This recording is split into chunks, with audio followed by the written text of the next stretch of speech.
D&D has really gone full woke, and I think that's the only audience they have left. I really do believe at this juncture that these people at Wizards of the Coast have created an echo chamber where everybody normal was pretty much disinvited from the table. As much as they say diversity and inclusivity, they tried to make it a place that all the blue-haired weirdos and dudes in dresses would want to hang out. And so what happened was normal people naturally left because nobody really wants to be around that with their families, right? And so they are in this echo chamber, and what they actually see all the time are the few players that are left that are actually really into the woke nonsense. Now, we raided the Dungeons & Dragons official Discord and just took some screenshots of what they were saying about the controversial situation lately.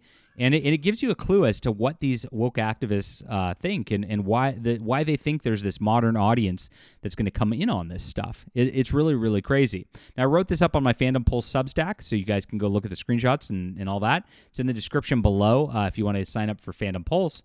I am also a fantasy writer myself, so if you like good fantasy, if you like swashbuckling adventure, if you like progression and D&D, you're going to love my Adventures of Baron von Monocle. I really think I have a beautiful universe. It's about an airship crew going out adventuring. They end up fighting monsters. They get embattled in a fantasy war, which is awesome. And it really builds up over the whole course of the series. So grab the whole series today. It's 6 books long right now. And it's on ebook, print, and audio. And really, really picks up as it goes along. Like I said, I think if you'll see the D&D signs there that I'm a player from growing up. And really appreciate you guys for reading. If you like good fantasy stuff, this is a great setting for you. And I'm really proud of the world building and character development we did in this. Thank you so much for reading. It's the last day of our sale, so the first book is available for 99 cents only today, and then it goes back to normal. So get in right now, get in often, grab these, get print versions for Christmas for your friends. Thank you for reading. It's in the description below. And do hit the like and subscribe button. We are getting very close to 50,000 subscribers as well. Wow. And I appreciate you guys being there. Thank you, modern audiences. But this is where it shows that, it's been just absolutely destroyed. And this year, we've seen the worst out of D&D. We've seen the Dungeon Master's Guide with their weird safe space X thing where you're supposed to tell the DM if you're triggered, and they got to immediately stop the game for you, the snowflake. And then there's the Player's Handbook, which just is loaded with the BIPOC and feminism. And only 1 out of every 5 images actually has a white male in it. Because they want to pretend like their main audience is not white males. And maybe it's not anymore. Maybe everybody's tuned out of D&D and left for greener pastures at this point.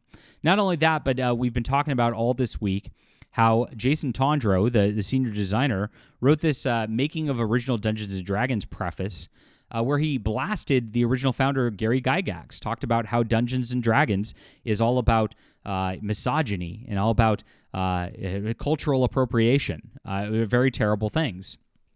Trying to act like the original creators of this game are somehow bad people when he owes his entire career to them. These people aren't even grateful for those creative giants who came before, who these people can't even hold a candle to as far as their talent level goes.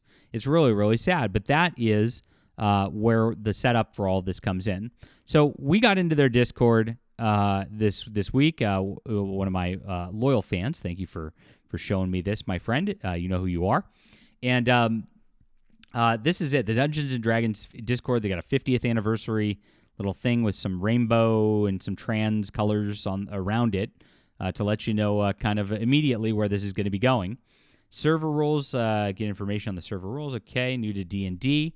Now imagine if you're new to Dungeons & Dragons and you see this forthcoming discussion. You're like, man, I heard there's this fun tabletop game and you get to fight goblins and dragons and orcs, and you get to pretend to be a paladin or something. That sounds cool to me. Roll some dice. I dig those things. What's this about? Now you're going to learn what it's about the hard way. If you're a new player, it's absolutely insidious. Just how this whole culture has become toxic, and this is who these people cater to. And these people don't have any disposable income because it's ridiculous. So we got one. I heard rumors going around. Elon Muskrat is buying D&D. I've heard that too. What? If he changes anything, nobody's going to play by his rules. It's literally D&D. It's a complete rumor based on him being petty and whiny on social media, so I wouldn't worry about that just yet. And by the way, these people who are saying they're petty and whiny are all migrating over to Blue Sky into their own echo chamber because Elon owns it. You want to talk about whiny and petty? That's who these people are to a T. It's always projection. Why does he even look at D&D as a possible investment? Yeah, he only bought Twitter because the law forced him to. The law forced him to buy Twitter? Very bizarre. And here's where it starts. Here's Reg, they, really a great D&D player. Because the bigots online have been complaining about Wizards of the Coast making D&D too woke, and he wants to empathize with that crowd. We got a they, them. I don't think the mods like this discussion very much. We got to tread lightly. Yeah, the mods probably don't like it because the more it gets highlighted, the more that it realizes, and the players realize, that D&D is woke and that you've got a bunch of weirdos with pronouns sitting here lecturing you on how to be. And so that's why this was brought to my attention. One of the viewers here was in here just as a D&D fan, and then was like, "Oh gosh, I feel too scared to post in there because these people will ban me or attack me." And it's probably true. If I went in there right now and was like, "Hey, what's going on?" I'd probably get just attacked and banned right away, just because this is who these people are every single time. We know how it is. I don't get why people blaming woke. This person says to the they. Yeah, probably best to cut the convo off at that. Well, at least they're self-aware that this does not look good for D&D. It's a far larger issue discussion. As Skittle said, mods don't typically like us getting into here. But D&D is, like, by nature, so gay. This is what's being promoted here. And you got the big ampersand, which is for Dungeons and Dragons right there, with the whole rainbow flag on it. So they put that as one of their emojis in the server, right? And that is something that they do. Yeah, and frankly, no one in a D&D server wants to deal with that. No, we don't. We don't want to deal with this in our games either. We don't want to deal with you coming to our table and being like, "I'm a dude in a dress, and I'm gonna walk into this tavern and try to romance the barbarian there, DM, and you better like it, or else I'm triggered. I'm gonna make the X sign." Nobody wants that at their table. Honestly, it's really obnoxious. There's not much romance one way or another in my D&D games, and that's how most D&D games are because it's kind of be weird otherwise. And here's this person again, doubling down. Every person I played with was so queer. That's right. So it's like Neon said the other day. They've wanted to get rid of the real audience and and instead replace them with like the weird theater kids. And this is all that's in their server now. So when you walk in, when you go into this server as a player, this is what you're going to get. These are the people that you're going to get. You're going to get bombarded with pronouns. You're going to get bombarded with people talking about gay and queer. And you're not going to be talking about slaying dragons and stuff like that at all because this is who these people are.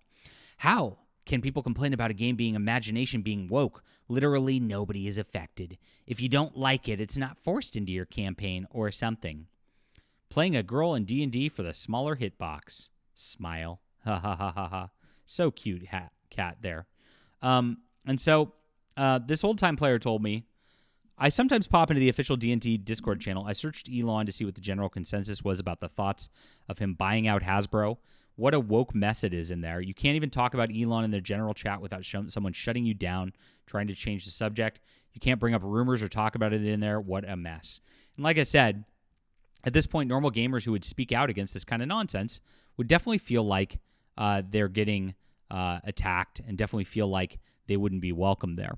And this is what the inclusivity crowd does. They just exclude 90% of the population for including 3% of the population because that makes a lot of sense. Instead of trying to be a wide market that anybody can just play. And by the way, it goes reverse, right? If the woke wasn't such a big deal and it didn't matter and you could just not have it in your game, why put it in the books to begin with? If somebody wanted that in their game, they could make it. And you could have it in your they little encampment. You don't have to have that any reference to it in the main books so that more normal people can play the game and not be harassed by this stuff. But they lie. This is the big lie. Why it's not even important. They try to do that while they try to force that agenda into everything, and they force you to look at it all the time. They force you to read about it, watch it on shows like Star Wars, everything. You can't get away from it, and yet we're supposed to not notice that you can't get away from it. That's what they're demanding of us at this juncture, and it's really ridiculous. Leave normal people alone. And that's what I got to say. Oh, well. This is the audience they wanted to cultivate, and they'll be stuck with it. And you know what happens, because these people don't have disposable income. There's not that many of them. Goodbye, D&D. Leave a comment down below with what you think about this. Hit the like and subscribe button. Join us here, guys. And make sure, if you want to check out some great non-woke fantasy that's awesome fun, 6-book series right here, get on this today. It's the last day of our 99-cent sale for book 1. And, of course, it's on ebook and audio and print and every way you could possibly want it. And grab every book, guys. I really think this series is fantastic. It's a good Christmas gift for anybody. It is all ages friendly. And I appreciate you for being there. It's in the description below. We'll be back soon.